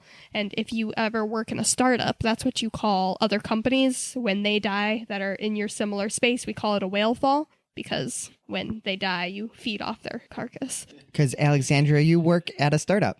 I work at a small company. We're not supposed to call ourselves a startup anymore. Oh, hey, you're not a startup anymore. Have you experienced the whale fall in the startup industry? No comment. Good answer. So to wrap that all up, they obviously their bite can cause a lot of damage. They have some serious weaponry that they're packing. They also have some pretty formidable defenses. It's obviously their skin is their main defense. It's hard to find the exact thickness, but it seems like it ranges anywhere from 2 to 3 inches to potentially as thick as 6 inches, which that would be more in specific spots versus just covering their entire body. Females especially have thick skin, and we'll get into this a little bit more, but they're very aggressive mating, or I guess whenever they're getting it on, it is a very aggressive act, and the males actually bite the females, which they believe it's to keep them close. The males bite the females. Don't act like you guys have never done that. Are you a biter, Quinn? No comment. But the males bite the females to keep them close. And you actually, one of the ways that they can identify females and males is by the scars that females will often have from these bites. But in order for them to survive these bites, they have to have very thick skin, particularly on, be like the back of their head, I guess, if you can say that a shark has a head. But in their upper body where you'd find that thickest skin, protecting them from those bites. Another interesting note about their skin, so the very outer layer is made of, it's called dermal denticles. And they're not so much like scales, because like if you see a picture of a shark, it does not look like it has scales like a typical fish. For, the people living here in Ohio, they do not look like perch or walleye or bluegill or any fish like that. And these dermal denticles function more like teeth than typical scales. So they're very hard, I guess would be the word for it. And they're more efficient than scales at moving water off of the body, which decreases drag and allows them to swim faster. And it's actually something that Olympic swimsuit designers have modeled their swimsuits after and had good results with. So it's a real thing. It was very interesting. It doesn't provide a whole lot as far as protection, but it helps them move better throughout the water. So I thought that was interesting. So that's what helps them go at 25 miles per hour. Exactly. Yep. The Columbus Zoo used to have an exhibit in the aquarium where you could actually pet sharks. And you had to, it was like you had to use 2 fingers and you had to go nose to tail. And there was a reason why, and I can't remember. Is it because they're sensitive or is it because they're so sharp? It would be sharp. Yeah, it would. I don't know that it would actually cut you, but it surely wouldn't feel good. I did see that online. I didn't, unfortunately, get to touch a shark, but it said you would have to run your hand from their snout to their tail. And this was on a live shark? Yeah, at the Columbus Zoo. They were small, little ones, non-aggressive. I forget what breed they were. We're actually going to the zoo tomorrow. We'll let you guys know if this is still a thing. No, it's not. Oh, what a bummer. I'm not going to the zoo anymore. Here's a very interesting side note. You will not find a great white shark in the zoo or in an aquarium or anywhere in captivity. They actually aren't able to survive in captivity. Anytime that people have tried, they will just ram themselves into the glass. They won't eat. They will not live in captivity. And as far as I could tell, there has not been one successfully kept in captivity, which also makes it a lot harder to study them because it's really hard to get them up close and personal for an extended period of time. So basically anything that we know about great white sharks is due to us going out into the ocean and observing them in the ocean. Sounds like Germany should have built their tank out of whatever they used that was bombarded by great white sharks. I imagine that also makes it harder for conservation efforts, though, to be able, if they're not able to keep them in captivity, and conservation is an issue with great white sharks. Are they endangered? It's generally considered vulnerable, which is one step beneath threatened. So they're not considered endangered, but they're right on the edge. But there's a lot of humans human issues with sharks, where a lot of humans are dying because of sharks. There's people killing sharks for shark fin soup. I don't know if you guys have ever seen where they're like wrangled into basically a big bay and then like that killed by the thousands. That's not usually great whites, but they'll kill sharks for food. They also are often bycatch, so there's a lot of issues with their conservation, and humans are primarily the problem. It's those long fishers. They'll just they'll catch all the turtles and dolphins and fish, anything that bites, and then they'll just chum it up. It's terrible. This is why I recommend people limit their fish intake and pay attention to the ethics of the fish that they are eating. Fishermen, stop catching the great whites. We don't want you to do that. See, I don't blame the fishermen because they're doing what they need to feed their families. I blame the fact that people aren't paying attention to what's happening out there in the oceans. Wow. I save the oceans, you guys. Save the ocean, save the whales. And fuck poachers. And fuck poachers. Fishermen, you're cool. But let's work on better fishing practices. Yeah, don't be idiots. There's better methods. There's got to be better methods. But we still like you, fishermen. I enjoy salmon. No, most salmon's farmed anymore in the U.S. I'm still cool with fishermen. Really quickly, just to get back on the skin, I had one question. We were talking about how it's really rough and it has bioderms or whatever you called it. Is that considered like armored plating? No, see, it's not that level. It's not really for protection. It is actually just for the reduced drag and allowing them to move through the water better. They're not armor. They're much more lightweight than what you would be thinking of if you're thinking of armor. Okay, so not armored skin, just thick skin. That brings us into talking a little bit more about their lifestyle as well. So they are constantly swimming. They literally cannot stop swimming. And I'm not sure if you guys have heard about this before, but if a shark stops swimming, it dies. How much time before it dies? I'm not sure, actually. Like, is this if it 1 second it slams into a wall, it's dead? No, I mean, basically that's how they breathe, is they stop breathing if they are not actively swimming. So however long it takes for the oxygen to get out of their system. So yes, in theory, they could stop for a couple seconds and probably be fine, but they can't just lay down and take a nap. I know where your head's at. Where's my head at? If the crocodile can stop them swimming. It's not where my head was at. My head was like, so it's basically the equivalent of a human holding their breath underwater. Yes. I mean, I don't know how long they're able to hold their breath, probably longer than humans. But in general, they need to be moving to keep oxygen in their blood. But yes, so they live for as long as 60 years and they will spend that entire time swimming. So when they sleep, they will slow down to a very slow rate and they actually turn their brains off, but not their bodies. So that's incredible. I wish I could do that. Imagine if you could get your cardio while you're taking a nap. It's just quite a concept. They turn their brains off. Yeah. Isn't brain activity the definition of whether you're alive or not? Okay, they don't turn their brains all the way off. They just turn off their consciousness, I suppose. Mostly off. Like Dan most of the time. Like what? Don't humans do that when we sleep too? Like your digestive system and Yeah. The difference would be that we wouldn't be able to get our cardio in while we're sleeping, yeah. Some people do go on walks while they're sleeping, though. Sleepwalking, that's true. I've been known to jump up in my sleep. I mean, it's not unheard of. I used to live with a roommate, and he would do naked sleepwalking. Oh, boy. Oh, man. It would always be really awkward when he would walk into my room in the middle of the night naked. Some of my scariest memories, my little brother used to sleepwalk, and he's 10-ish years younger than me. And I just remember when he was 3 or 4, he would walk into my room and just stare at me from the foot of my bed. And I'd wake up what the hell, man? Go to bed. That's also scary. Would he respond to you? No, it was terrifying. Apparently you're not supposed to startle them and wake up, because if people wake up in a startled frenzy when they're sleepwalking, they can become very violent. Well, I don't think my 4-year-old brother was going to take me down, but you never know. By the way, I have no idea if that's actually true. That's just I've heard. But yes, so they live their whole life swimming, and they generally live alone. So once they're born, I couldn't even find an amount of time that they're with their mothers. It sounds like very quickly they're on their own. They're lone hunters, and they only occasionally will get together to catch prey.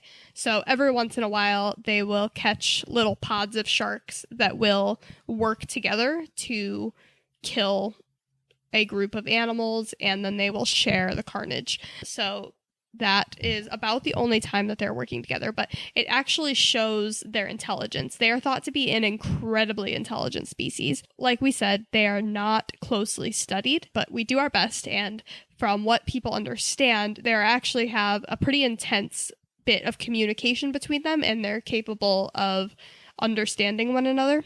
I have in here, I don't know if you guys know the scene from Finding Nemo where all the sharks are together making a pledge not to eat any more fish. They aren't making that pledge, but they are getting together and eating together. Just, it's not their norm. How big are they when they're born? Are they big enough to legitimately survive on their own, or?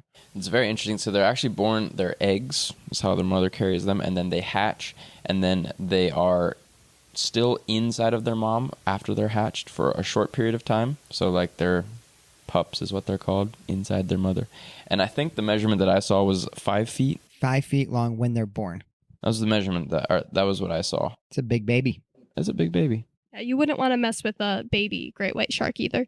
So after that, after talking a little bit about their intelligence, let's jump in to their prey and what they're eating and all of that. So Quinn, I don't know if you want to take that away. Yeah, I can do that. We talked about their prey a little bit. Seals, dolphins, fish, pretty much anything, whale carcasses, all that. They feed about every 2 to 3 days on like a seal, let's say. If they really fill up, they can last for up to about 6 weeks or so without eating. So not the year that crocodiles are capable of, but they can starve themselves pretty well too. That's a long time still. Still a long time. Yeah, it is a long time. And then on the opposite side of that, they're predators. So they are an apex predator. A full-grown great white is swimming the ocean with not a fear in the world. Humans, like we said, would be their main predators. But orcas are actually something that can, in fact, kill great whites. From what I could tell, it's primarily the not full-grown ones. But orcas on their own right are unbelievably big. I did a little bit of research just because I knew this was going to come up, but orcas are 20 to 26 feet long, weighing in at 6,600 to 8,800 pounds. They should have called it Fat Willy, not Free Willy. Exactly. Yeah. No, so they're absolutely massive, and it's worth adding that one of the reasons that orcas are able to kill them is because sharks are not used to being hunted. So when they do get hunted by orcas, they actually react the same way that their prey reacts, which is not by swimming away, but by actually trying to circle with the whale, because whales are in pods, not just individuals. So it actually allows the whales to be able to attack them then. So it's not necessarily a matter of strength, although I'm not sure that a great white could take an orca. It is more so a matter of it seems like a recent evolution that orcas are coming after great white sharks. When orcas attack great white sharks, are they attacking them with their mouth, or are they just like butting them with the head? No, they bite them. Yeah, they attack them with their bite, and they're actually going after the liver of the great white. So that's often how they know if it's been an orca attack, is if the shark has been bitten in like its midsection and it's missing its liver, then they know that it's an orca attack. The orcas have been watching a lot of Liver King. Apparently. Anyone want to guess what an orca's bite force is in PSI? 8,000. I don't know if this is real, because I mean, this is what everyone shows. Maybe it just hasn't actually been measured, and that's why it's not said to be the strongest in the animal kingdom. 19,000 PSI. Fuck my life. Yeah. I mean, it makes sense with the size of their jaws. Yeah. They just like fuck with their prey too. Like, have you ever seen them hunt? They'll like corner and tease seals and like just mess with them, and then they'll like back off and the seal will try to get away, and then they come back and mess with them some more. And then they also, like, if a seal is sleeping on a floating sheet of ice, the orcas will come and make a pressurized wave that will either flip the ice or basically tsunami the seal off the ice. I gained such a respect for orcas. I ended up going down a little bit of a rabbit hole last night about orcas. There are some insane animals. They're amazing. Well, we're going to have a orca episode. I was going to say, we're going to have to make that its own episode because I think we're losing the great white here. What would an orca even fight? That's the question. I don't know what they would fight. Anything in the water, it seems like... Maybe a great white, or not a great white, maybe a giant squid. Ooh, a giant squid. I wonder about that. I'd still probably take the orca. But the last thing that the orcas do, because they are brutal, they're very smart, and they take advantage of kind of a glitch in the system for great white sharks. There's this thing called tonic immobility, where if a shark gets flipped upside down, it becomes immobile. It's the way that their senses work. If they get flipped upside down, basically they just lose track. I don't know if it's in crocodiles, but I think that's a thing in gators. If they get flipped upside down, I'm pretty sure. I don't know for certain, but I'm pretty sure that's a thing with gators. sounds familiar. I might be thinking of the soft spot, because isn't there like a soft spot if you're hunting them that you kind of have to hit? Or is that a total myth? I don't know. Once they get turned upside down, can they go right back up?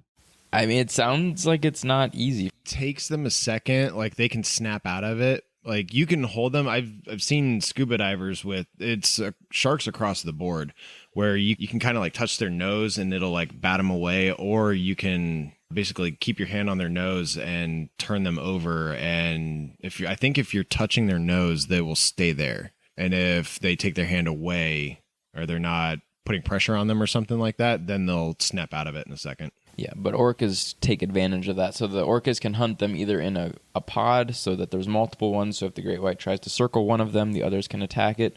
Or they can try to bump a great white and get it flipped over, and then they can attack it once it's immobile. I wonder if a crocodile could do that too.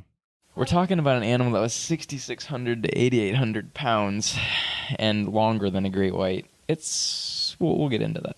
We're getting close. We'll get to the fight here in a sec. So I think that the next major thing on our list is to talk about their reproduction. So they are not as interesting as crocodiles. I will give crocodiles this one. Great white sharks are pretty boring all around, other than their biting. So I know we talked about this briefly before, but the males will hold down the females with their teeth to mate with them. And that's actually one of the ways that researchers can distinguish the difference between a male and a female shark is their bite marks, because they'll have scars up and down their backs if they have been mated before, which is terrifying to me, but nothing wrong with some BDSM. So that being said, they only mate about every 2 years, so it doesn't happen very often. I guess I would not say that they're great lovers, because they're clearly not interested in doing it very much, but they also don't live in groups, so they're not near each other quite as often.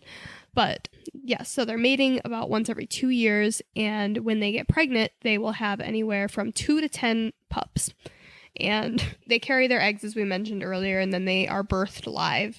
It's about an 11-month gestation period, and like I said, they birth anywhere from 2 to 10 pups, which is quite a few sharks if you're on that upper end. But their penises are not quite as interesting as crocodiles either. However, they are much larger. Well, I guess they're not 6 feet, but I don't think we can count what's internal. The protruding part is much bigger. How big are shark penises?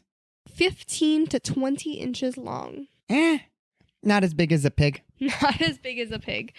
But I think that might be bigger than a horse penis, so we might have to get a new comparison. I don't think so. I think horse penises are pretty big. I'm not sure. Horses are hanging. Horses are hanging. Yeah, 15 to 20 inches or centimeters? Inches. Oh, that is bigger than a pig. It's a little bit bigger than a pig, yeah. I think we were about wasn't it like 12 and like a foot? Yeah, pigs are like footlongs. Okay, so these are actually quite bigger than a pig. That's pretty big, yeah.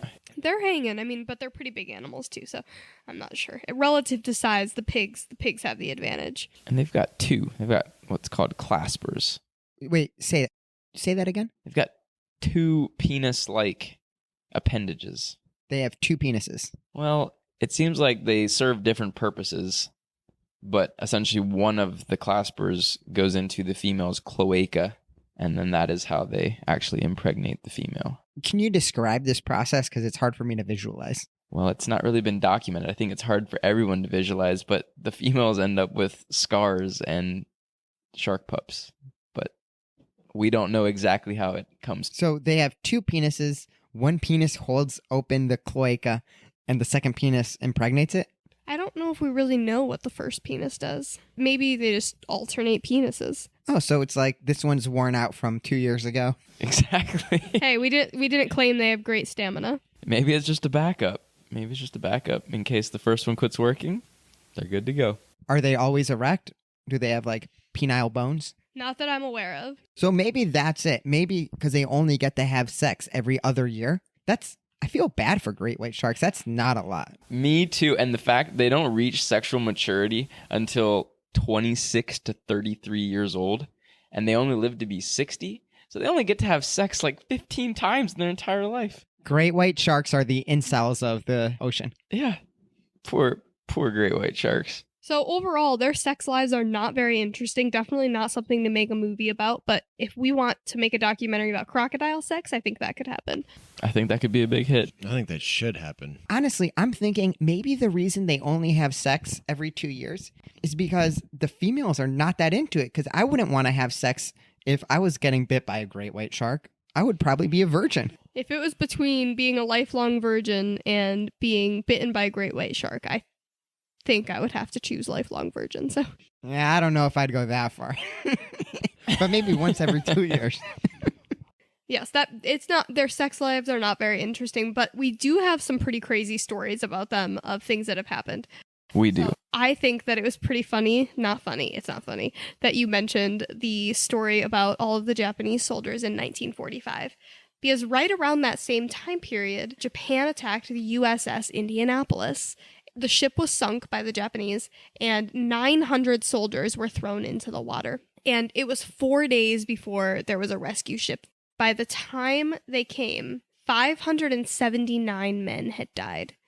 And many of those were from shark attacks. So the first-hand accounts of this experience are men basically saying how terrifying it was because you would hear silence, you would hear nothing. It'd be the middle of the night. All of a sudden, you'd hear somebody screaming because they just got attacked by a shark. And it was constant. So by the end, I think there were about 300 men who survived this attack. And the rest of them died, many of them eaten by sharks. So are these soldiers, were they in the water for, you said 4 days? Yes, so it was 4 days before they were rescued. If you want detailed historical and scientific data on this, Nicolas Cage made a movie about the USS Indianapolis. One of the 700 movies he's made is about this occurrence. I love Nicolas Cage movies. That man is a national treasure. Why did this movie not show up? What's it called? I think it's the USS Indianapolis. Is That's a good name. We'll have an answer here shortly. I'm surprised they didn't get like hypothermia after 4 days. A lot of them did. So they didn't all die from shark attacks. There was also sun exposure, hypothermia, just plain exhaustion. But the shark attacks in this instance were something that lived in the minds of the survivors for, I'm sure, forever. Do you know how many sharks were estimated in that? I couldn't find an actual number.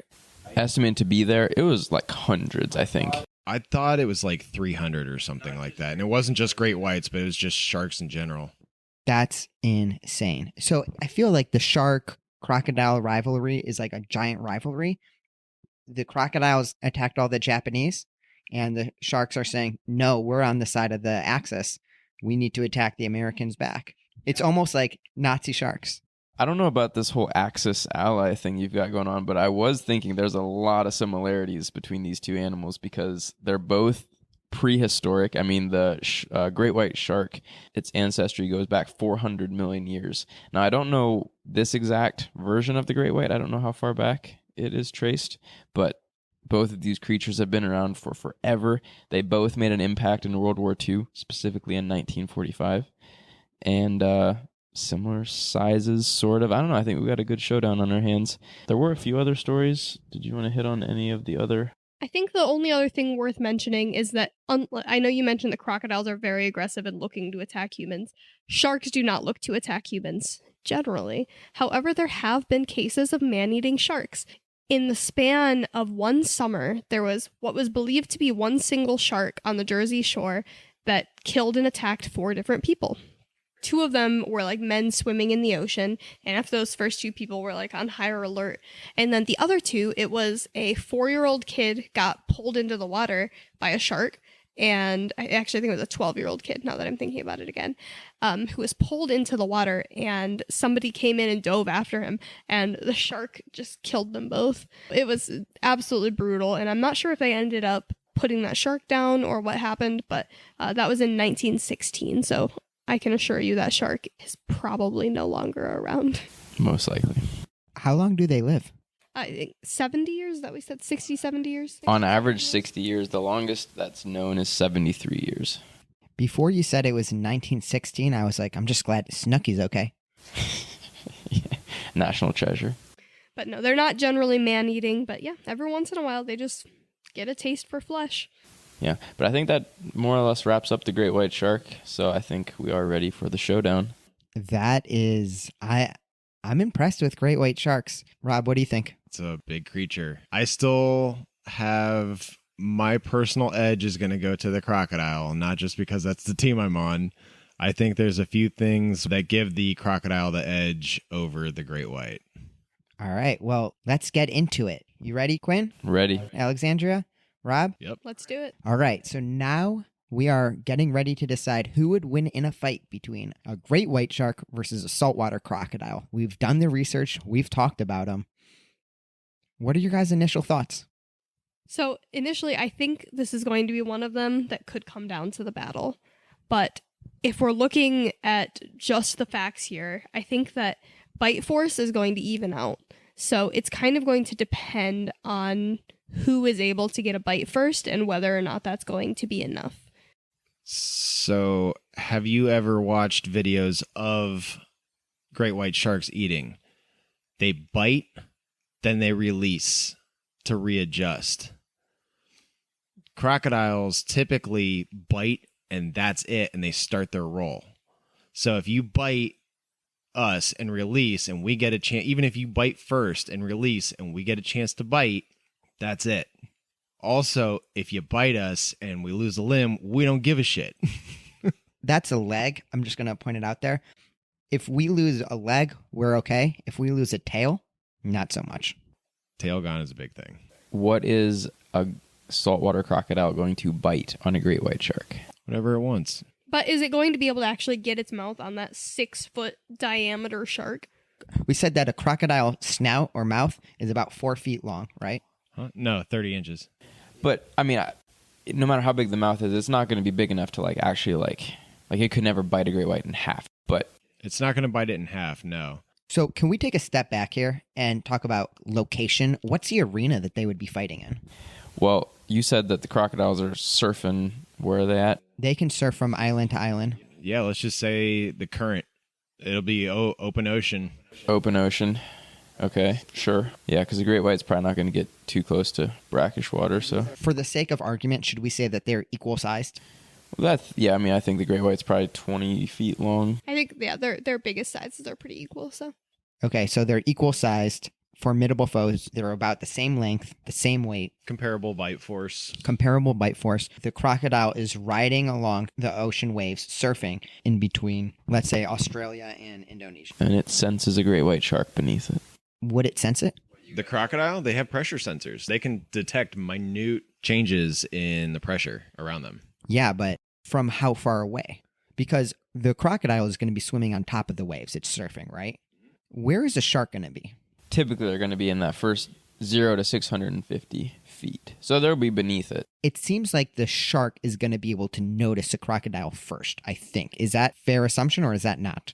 Probably, if you've got a 5,000-pound shark coming up at, what was the speed? 35 miles an hour. It's going to push a bubble up above it. It's going to feel some form of pressure from that coming up and be able to do its own quick turn or whatever. I feel like they would both probably know that the other one is there. I feel like the shark would know first. Well, the shark would know first because the shark is going to probably be the first one attacking, right? Yeah. Okay. So shark sees the crocodile. Can sharks look up How does their eyesight work? They can bite an animal at the surface of the water. Like that would often be how they're attacking. Okay, so the shark's coming up like a torpedo, and the crocodile is swimming along, riding the ocean. It almost feels like the shark is doing a sneak attack. Yeah, but I think before it actually got there, the crocodile's going to be aware that it's coming. Can the crocodile get out of the way? How much time do you think it would have? I feel like that much mass moving through the water would give enough of an indication that the saltwater croc could use a quick burst of speed to at least maneuver out of the way. Maybe not like swim away, but at least pivot. At least pivot. And what part of the crocodile is the shark going to go after? Probably torso. Probably, yeah, the belly. The torso. When they're eating seals, they go after the torso. Yeah, midsection. Like if you watch like videos of great white sharks breaching in South Africa, they hit the seals and basically catapult the seal like up into the air. They like cartwheel in the air because they've been hit and stunned from below. So are they using blunt force trauma? Is this like a giant punch? I think from what I've seen, at least on Shark Week, is my basis of information here is they stun it first, unless they can get a clean bite. But typically the seals are like cartwheeling through the air. How big are seals? Hundreds of pounds. Not the size of a saltwater crocodile, but... Interesting. So I'm really trying to gauge this in my head, but it sounds like the shark is going to come in just to try and hit it with its nose like a battering ram. Yeah, and they'll bite and like often try to weaken their prey, and even then circle back to it once it's been weakened. It is true that they're not just going to latch onto something and then thrash it about and try and kill it instantly. Okay, so they're going to bite, battering ram, hit it, try and knock it out of the water. Maybe not completely out of the water, but it's going to be attacked, and that's going to be attacked on the torso. Yeah. Yeah. I'm trying to think of it in terms of physics too. Like if I run into your wall face first, I might put a dent in your wall, but I'm going to have a bad day. Yeah, because the crocodiles have armor plating. Armor plating, and they're still 2,000 to 4,000 pounds. Like you're swimming, however fast they're still swimming into a solid, beefy object. It's not a seal. So the unstoppable force meets the immovable object kind of situation. Okay. Do you think that the croc is going to lose a limb on the first encounter? I don't think so. I don't know that I think so either.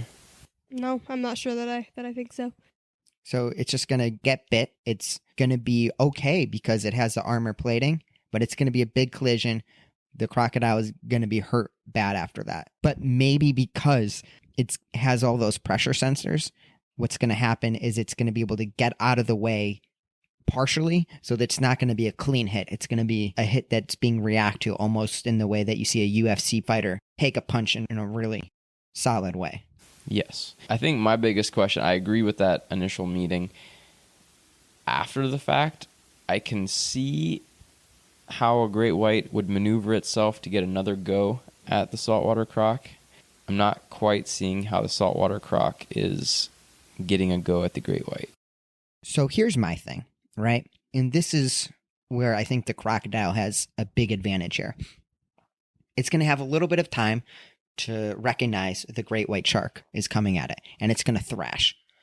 I think that there's a good possibility that the crocodile attacks the tail or dorsal fin, and it can just rip that right out. Just one bite, clean, take out the tail, take out the dorsal fin. If it gets a fin, it's gone. Yeah. Just the fact that the fins and tails are literally sticking out. How thick is a shark tail? I mean, the fin is not very thick, but their actual tails are still pretty chunky. And they are powerful. So I don't, do they tail whip? I mean, that's how they swim, but I don't have an actual tail whip force. It's strong enough to propel a 4,000 to 5,000 pound creature through the water at 35 miles an hour. So it's strong, but yeah, I don't think that there's like tail whipping as like an attack or anything. But I don't know. I think if a croc bit the fin, or maybe even like the fin of the tail, that it would it like bite clean through? Because to try and grab it and rip, like I don't think it would be able to thrash a great white shark around. Yeah, I mean, the crocodile is not going to thrash a great white shark around, but it really feels like this is the key to me, The great white shark has a lot of weak points. The crocodile doesn't really have a weak point. Its weak point would be its tail, but the tail is very heavily armored with 2 layers of armor plating, and it's all muscle. I agree, but also the bite of the great white shark is still so strong that I'm not sure how much those armored plates are going to do against it. Can saltwater crocodiles damage each other with their bites? Yes, or they rip off the limbs like it's nothing, but they have to gator roll in order to do that. And how many teeth do they have? 66. So it's a different style of bite. Like the great white shark's teeth are designed to just rip off limbs and rip off flesh. So here's what I'm thinking. I'm giving the edge to the great white shark right now. If the great white shark sees the crocodile surfing and it's coming up from behind, it's almost like a sneak attack. We're talking Pearl Harbor style. Here's my issue though. Head to head, I feel like they're just as likely to run into each other within like 500, 1,000 feet of the shoreline. Because that's where I've seen sharks and crocodiles go at it before. And if they're both there feeding and then one of them starts getting territorial, first of all, I think it's going to be the crocodile that's going to be more territorial. Absolutely. And second of all, and this is key, I think at that point, the great white shark loses its biggest advantage, which is the sneak attack, because they're both at the surface feeding on the beached animal. See, I think that I agree that in shallow water, I think that that's where the crocodile has its advantage because it is more so where it's spending most of its time. Whereas in open water, I think there's more of an advantage for the great white. Yeah, but I don't know that I agree that the great white's greatest advantage is its sneak attack. Like, can a croc do damage with its arms and legs? Like, does it have claws? I mean, it does, but it's not where the most of its damage is going to come from. They don't use them to attack. So for both of them, it's their bite. Yes. So which of them maneuvers better in the water to get their bite on the other animal? The shark maneuvers better in the water because the shark goes faster. See, I think the shark maneuvers better, but then the crocodile does have like its rolling and its all of that. What does the rolling do to the great white? Turns it into a blender with teeth. I mean, what's the difference between getting cut by a knife and sticking your hand Don't say that. But when I see, like, from what I've seen of videos of crocodiles with the death roll, I mean, they're grabbing an antelope by the leg and they're death rolling. They're grabbing a water buffalo by the neck and they're death rolling. If they're grabbing the great white by the tail and death rolling. Yeah, I mean, they would literally turn the shark upside down. And now that the shark is upside down, it can't move. It's completely immobilized. But is a crocodile going to know to keep a shark upside down to kill it? It's going to know to croc roll. 2 million years of instinct. Yeah, it's going to know to turn that thing into a blender. That's something. No, that's something. But wouldn't a death roll typically continue to roll, not necessarily just leave an animal upside down? I mean, potentially, but sometimes gator rolls only last for a half a roll. Sometimes they last for a full roll. Sometimes they can last for 3. It's a fair point. You know, here's a question. I don't know if you know this about the great white canatonic states, but if they get turned over, they're upside down, then they get unturned over really quickly, and then they get turned over again really quickly. Does the catatonic time end up like flipping a light switch on and off over and over? I mean, it would not be great for them for sure.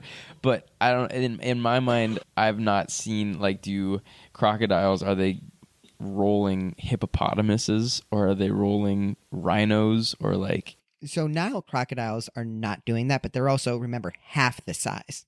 Right.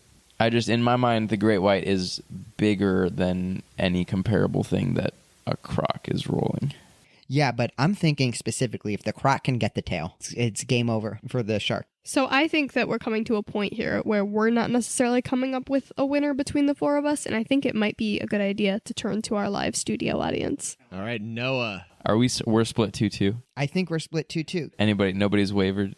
I have not wavered. I think the way that the shark's anatomy works has a weak point with the dorsal fin. It has a weak point with the tail. And the pectoral fins, too. The pectoral fins. Yes, it has a disadvantage if it gets attacked first. But the situations that we've seen, it's about a 50% chance that it gets attacked first if it's surfing. But the other 50%, if it's at an animal carcass, it will probably do the attacking first, in which case I think it's an easy win for the, not easy, but it's a most likely a win for the crocodile. The most likely scenario in real life would be feeding on a carcass. They both show up, in which case the territorial croc is going to get pissed and go first.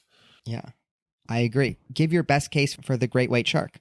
I think I tend to lean towards the crocodile right now, honestly. No, don't say that. I'm editing that out. You're not allowed to change. You're not allowed to change your vote right now because we definitely want to get this split from Noah. But no, I think I do still think the great white shark would win more often than not. I think due to its size, I don't think the crocodile has a great way of attacking it. I understand the crocodiles, like what they can do. I just don't think it pairs well with the great white. And I think that they're going to be in open water. Even if they're close to shore, it's still going to be deep enough water that there's no land that the croc can go to. And I think in that environment, the great white maneuvers better. And with its mouth with comparable bite force to a croc, more teeth, crocs can hurt themselves. I think a great white can definitely hurt a croc. I think that they would end up winning that fight.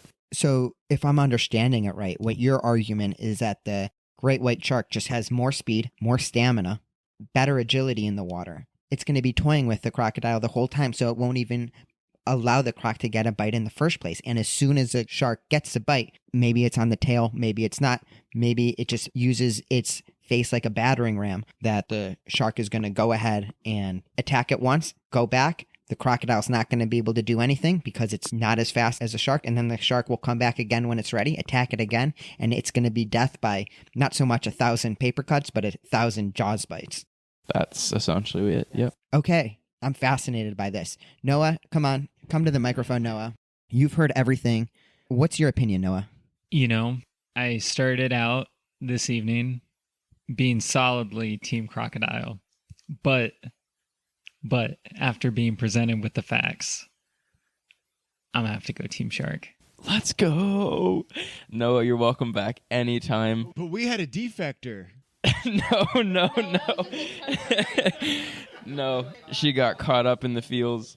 No, Noah, get back on the microphone. I want you to explain your decision. I want you to explain your decision in detail. My decision is mainly because I was doing some researching while you all were talking, and I found out that sharks have a shit ton of mercury and lead in their blood that would kill an elephant, and I think that a crocodile would die if it swallowed all that. So that's my reasoning. It really actually has nothing to do with the conversation here. It was just because of a few articles I read.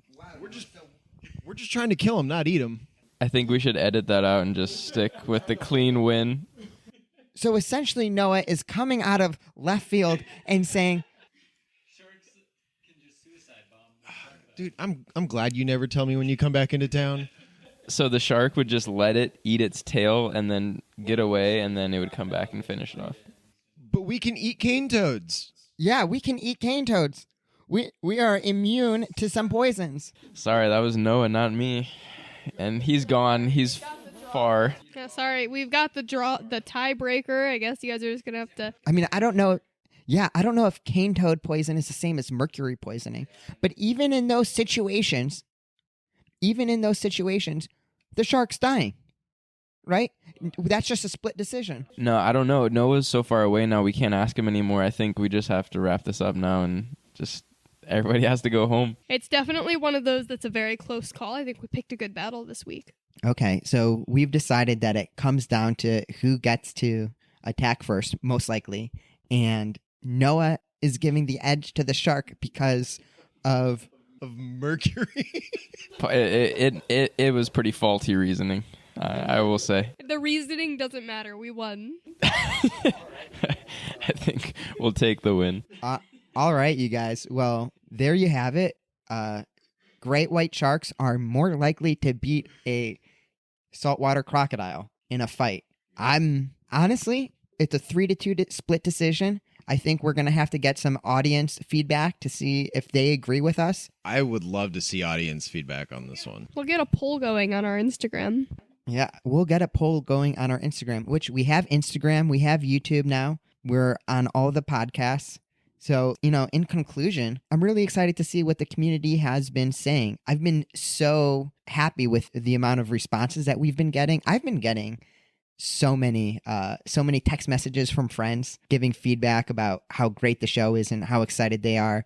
One of my friends commented that jaguars are her new favorite animal, but my favorite feedback that I got was actually from my grandma. My grandma called me up, and she called me up specifically to tell me that she loved the show, and her favorite person on the show was actually Alexandrea. After we just talked about how jaguars can have sex up to 100 times a day, my grandma's response was, quote, "I don't blame Alexandria for not liking the jaguars because I wouldn't want to be mated 100 times a day either."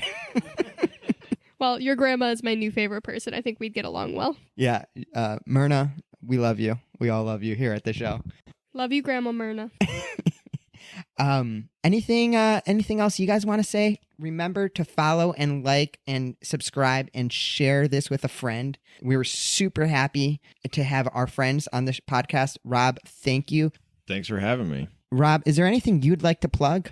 I have been going on my own personal journey around the United States. I'm going to all 50 states, so you can find me on Instagram at Climb the States. Just a quick tidbit on that. I think he alluded to it, but I don't think he said the words. He's rock climbing in all 50 of the states, and he's been getting a lot of publicity from the rock climbing community. People are really into it, and he's not climbing easy stuff either. He's climbing... What's the hardest route you've climbed so far, Rob? Probably the hardest one would be Mango Tango. And where's Mango Tango at? New River Gorge. Ah, the New River Gorge, my second home. I love the New River Gorge. But to give you an idea, in rock climbing, 514s are basically you're in the professionals. He is like the LeBron, not quite the LeBron James, but... No, not even close. He's competing against LeBron James. He is professional level if you're doing 514s. He's like Bronny James. He's better than Bronny James. Hey, Bronny's going to make it, I think. Oh, yeah, Bronny's good, but he's not LeBron good. And that's exactly what Rob is in climbing. Okay, so you heard it here first. Rob Brock is the Bronny James of rock climbing. Yeah, so go follow him at Climb the States on Instagram. It's absolutely fascinating. Quinn, Alexandrea, you guys want to add anything? No, it's been a great show. Thank you to all of our listeners. We are definitely looking forward to getting some more shows, hopefully some orcas in the future. So. Oh, absolutely, orcas. And we wanted to do some smaller animals too. I know Alexandria had a great story about the beavers. Are you still interested in tiny, cute animals? We're definitely going to need to get some smaller animals in here, that's for sure. Bullet ants, tarantula wasp. Those too, but we want cuddly ones. Cuddly ones. Yeah. But yes, we have a lot more planned, so we're definitely going to keep going, and we're excited to see what comes next. Yeah.